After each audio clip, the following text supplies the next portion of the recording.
Right. So this is a third class, and we were doing learning Java concepts, right? And we started with what are classes and object. That was pretty much basic. And but we also introduced, I also introduced some object-oriented programming concepts. So those were inheritance and abstract class. I did not introduce, but I just showed you how to create it. Maybe today we'll talk more about it. But inheritance for sure we covered, right? I tried explaining you what is inheritance, what is polymorphism, and all those things. But mostly you will get to know about these concepts when you apply it. As I said in the beginning, that you need to apply the concepts before you can actually learn it. Cracking an interview by mugging up the concept is easy, but what's difficult is how to apply it. That is what my focus is for you guys. I want you to apply those concepts, and that's the reason I have introduced these concepts so early in the, in when I was talking about Java. I could have simply started with Java basics, strings, string manipulation, if condition, for loops. That's a typical way a Java course runs. But I wanted you guys to be exposed to object oriented programming as early as possible, because eventually you will have to do it. So why not start with it in the beginning only, right? And those concepts are not very difficult to understand and learn. It's pretty simple if you actually apply it. So while applying, you will really realize it's not that difficult concepts to know. Okay. So enough words. Let me just tell you what we are going to do today, and then we'll, of course, we'll continue whatever is left maybe tomorrow. But for today, what specifically we need to do is to, I will try to explain you more about abstract class, because last time we left it in between. We did not really created the abstract class, right? So today we need this understanding on how to create an abstract class and what is an abstract class. So maybe we'll not talk everything in detail. Uh, what abstract class is capable of doing, maybe we'll not go to that depth, but at least we'll try to understand why we are doing this and how to create it. What are the benefits of it? We will realize when we enhance our software, when we enhance our calculator program, then we actually realize uh, slowly and gradually. But first we need to understand the structure of it, how to initialize it, how to uh, create it, how to make use of it, right? And as I was saying in the beginning, our aim is very simple here. Our aim for these sessions, which will be related to Java, is to learn Java concepts. So when I say learn Java, it means core Java, as well as we want to learn Java with object-oriented programming principles. So there are different ways you can learn Java. Either you can learn Java, as I said, in a procedural way, just by simply learning if conditions, for loops and collections and all those things. You can learn all those things, but you are actually not following object-oriented principles. So you want to learn Java, core Java concept, along with object-oriented principles together, and we'll do that while applying it. Now, where we will apply it, as I said, we have started a very simple program of calculator, but we are going to make this calculator program a very big software where it will be capable of handling multiple operations and different kinds of data types. So right now, if you notice, we were using only two variables, 2 and 3, right? So it was capable of handling only two variables, but we are going to make it accepts more different varied kind of variables, varied kind of data, and we will learn how to handle that data at runtime using collections, how to loop it using for loops, enhanced for loops, iterators, then how we can use different Java keywords available to us, how can we do different string operations available to us, and all of that we will do in object oriented design pattern or object oriented design mechanisms or principles, right? So this is what the agenda of all of this which we are doing, that we want to apply it and learn it while applying these two things together. Now, what do you think, what do you know about refactoring? I have used a word here, calculator program refactoring. So what do you guys, have you heard of this term refactoring?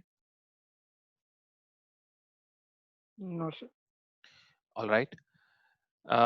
See, refactoring is a very basic terminology which simply means that you want to modify something which is already existing.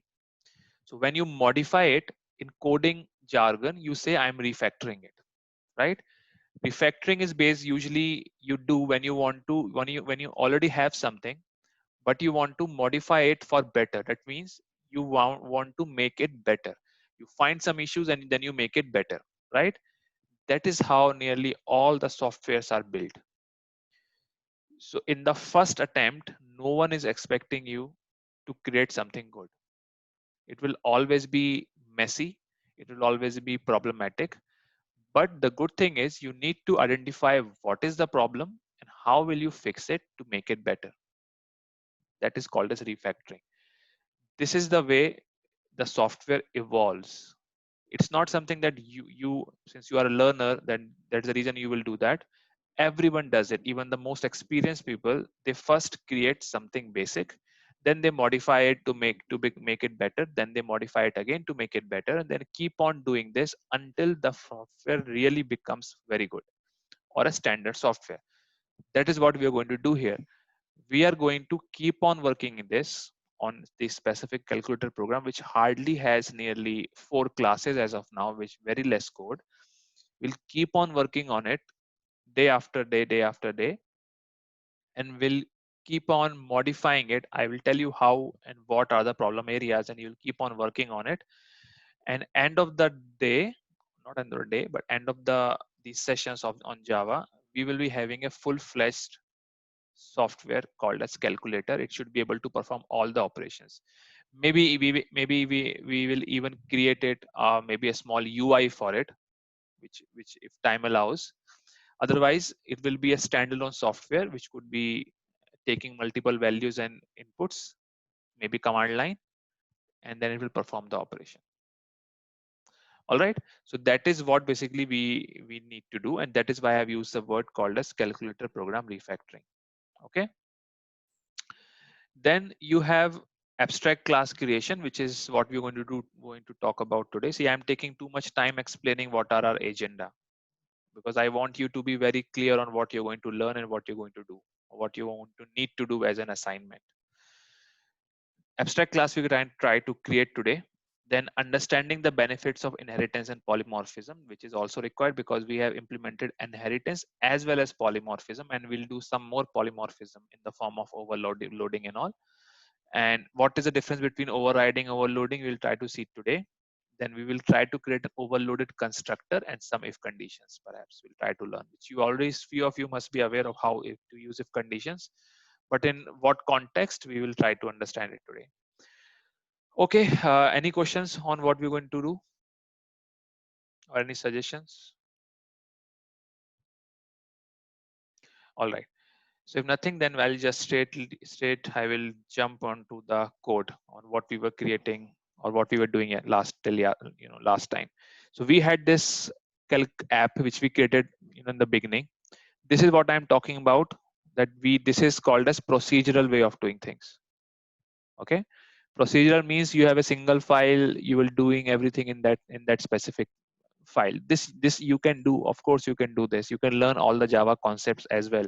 But as I said, I don't want you to do this because I want you to learn Java concepts along with object-oriented programming. So we'll combine these two. And that combination we have tried to do inside this package called as Calc Object-Oriented Programming Approach here. Okay. So now, if we do a quick recap, which is not a bad thing to do because it's already been 1 week since we last talked. So I created a class. This class is abstract calc operations. Then under that, I've created an addition class and I extended this with this, and I created a subtraction class and extended this as well. Now, can you tell me what this is called? So I have created a class and then I've created a subclass. What this is called? This is called as inheritance. All right. Now, why we need to do inheritance? What is it which I am gaining by doing this, by dividing these? Can anyone tell me? Reuse of code. Right, correct. So one advantage here I am getting is reusability. I am able to reuse the code in both of these classes. So this class has these operations, right?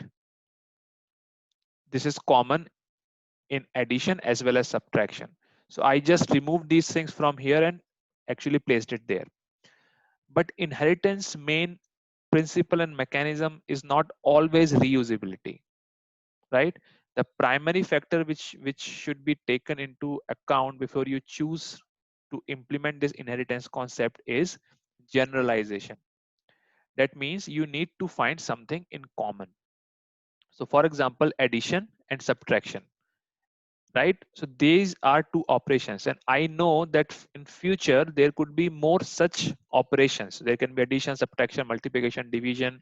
Then if you talk about scientific calculator, there are a lot of those as well, right? So all of these are actually derived from or could be derived from a specific class called as operations, because they are nothing more than an operation, right?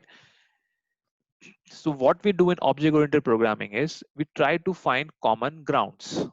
If you want to do some inheritance concept, you want to implement some inheritance thing, you want to find some common grounds. So in this case, in specific to our case, the common ground was there has to be an operation, right? And that operation needs to be derived into subclasses. All right, that was the one thing. This is also called a generalization. Second thing here is when you start designing the program, when you start creating something, there are a lot of process to it. There are object oriented and analysis, object oriented design, object oriented modeling, right? So a lot of things are involved there, but we are not really creating that huge software. We are creating a simple software, so we don't need to go for those designings and all. Okay. uh, so for example, use case studies, use case diagrams, if you have heard these terms, use cases. Then we have different collaboration diagrams, activity diagrams, sequence diagrams, class diagrams. Those all are very important when you actually create an object oriented program, but I am skipping those because I don't want to make things quite complex, first of all. Secondly, this is quite relatively a small project, so we really don't need all those things. Maybe I will try to introduce all these things later when we become more kind of mature enough to understand that, right? Now now having said that, we have this abstract calc operation. The idea is before you actually create addition or subtraction or actually concrete classes, right? Before you create concrete classes, you should be creating something called as interface or called as abstraction or abstract class, right? So meaning of this abstract class is this gives you a template where you can specify, I would like this to have in this class. Like you will specify the what part, but you don't want to specify the how part. I might be sounding a little bit confusing to you as of now, but it will make sense later. But just try to understand what I'm saying. So first we need to create the templates of what really you want to do.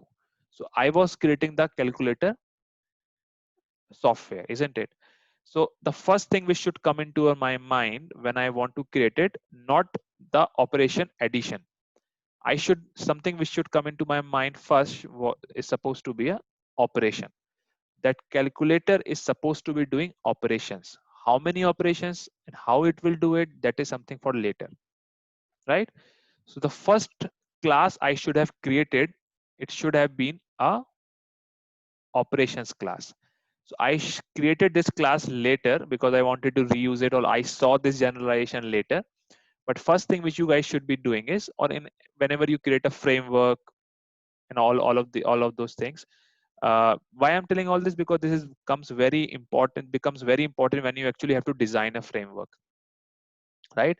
If you are a bad designer, you will not take these into considerations. Your framework can still work, but it will not be a standard framework. If you keep these things into mind, it will become a standard framework. So that's the reason you guys need to understand it. Don't even think for a moment this is not important.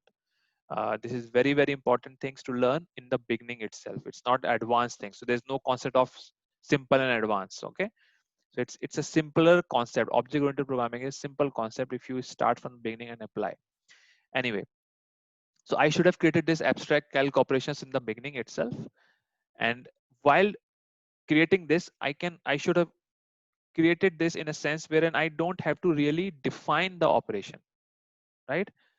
So if you notice, I created this and I created uh, a behavior. This is also called as behavior of the class or an operation. And I've kept this empty, right? Because I don't want to kind of specify the how part. So this is the what part. Perform operation, as the name suggests, is a what you want to do. How you want to do it, I have not specified this, right? There's no operations mentioned here. So when these things happen, there's no point of keeping variable or keeping methods empty. I have a specific mechanism in Java by making this class an abstract class, and it's not a Java mechanism, it's an object-oriented design mechanism, wherein you can specify a class and you can mark it as abstract. There's a keyword called as abstract.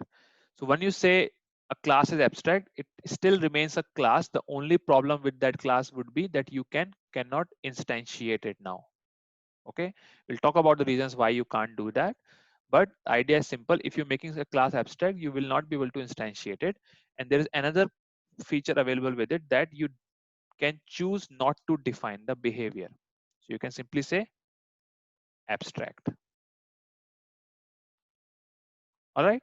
So now you have a class which is an abstract class, and it has a method called as abstract perform operation, but the class doesn't yet know what operation it will perform. So it will be left to the child classes of this abstract class to kind of specify what operation they would like to do.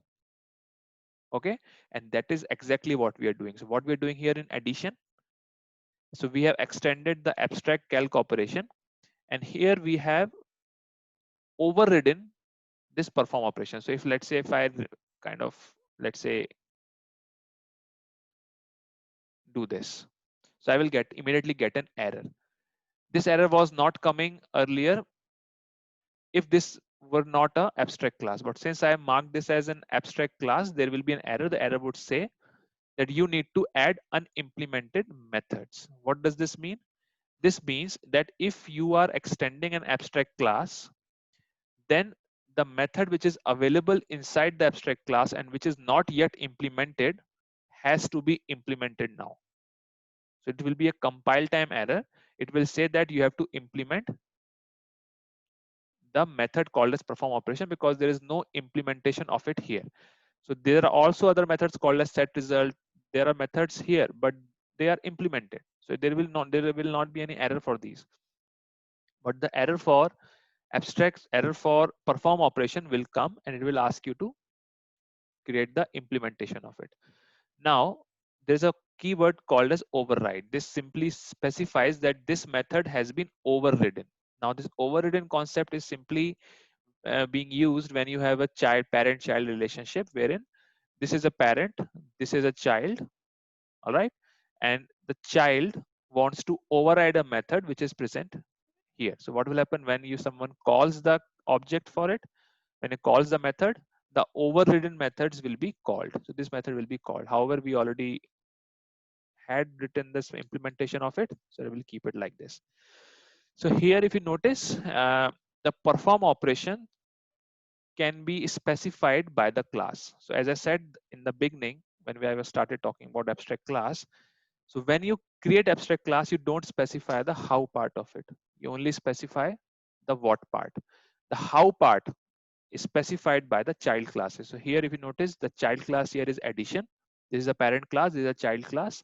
Child class here is carry the responsibility of specifying the behavior which is perform operation, right? So this is how we kind of use abstract class and We can implement the methods available in the abstract class which is not yet implemented. All right.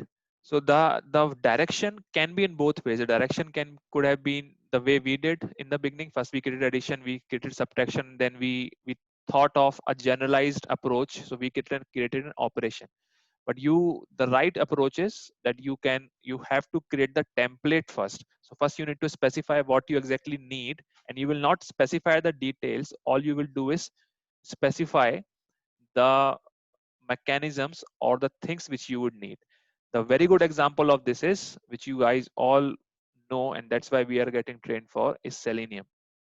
So if you notice, how do we initialize Selenium object? So we write something like this. We write WebDriver is equal to new Chrome driver, right? So this statement, of course, this will show error because we don't have library. So in this case, what Selenium people did first? Selenium, the developers did not created Chrome driver class first. They did not created Mozilla, you know, Firefox driver first. They did not create this. They first created an abstract class, or in this case, interface. They first created this interface, and inside this interface, all they did is they just jotted down the list of operations which they would need.